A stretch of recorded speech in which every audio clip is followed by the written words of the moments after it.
భారత్ పాకిస్తాన్ మధ్య యుద్ధ విరమణ శాంతి చర్చలకు స్వాగతం పలుకుతా ఉన్నాం.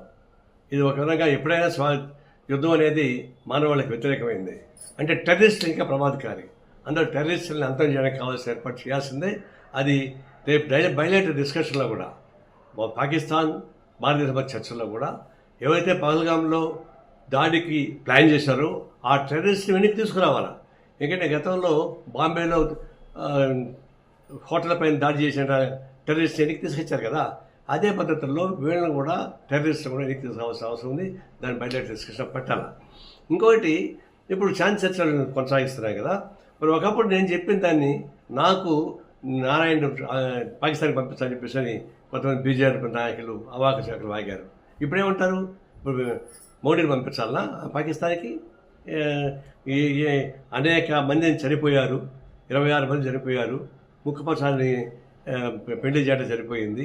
అంత బాధపడిన వాళ్ళకంతా కాంపన్సేషన్ ఎవరు ఇస్తారు, వాటిపైన ఎవరు బాధ్యత ఇస్తారు? మరి అవన్నీ లేకుండా ఎందుకు సీజ్ ఫైర్ అయ్యారు? ఎందుకు పీఓకి ఎందుకు ఆక్రమించుకోవడం రిసీవ్ చేశారు? ఇవన్నీ చూసినప్పుడు మీరు టాక్టిఫుల్గా భారతదేశం అడ్డం పెట్టుకొని చేసే వ్యాపారం తప్పకుండా నాకేం కనపడలేదు. సిన్సియర్గా మేము టెర్రరిస్ట్ మీద దాడి చేయమని గట్టిగా చెప్పిన దానికి మమ్మల్ని అపార్థం చేసుకుంటారా? నేను తీవ్రంగా నిరసిస్తున్నాం. ఈ శాంతి చర్చను స్వాగతిస్తా ఉన్నాం.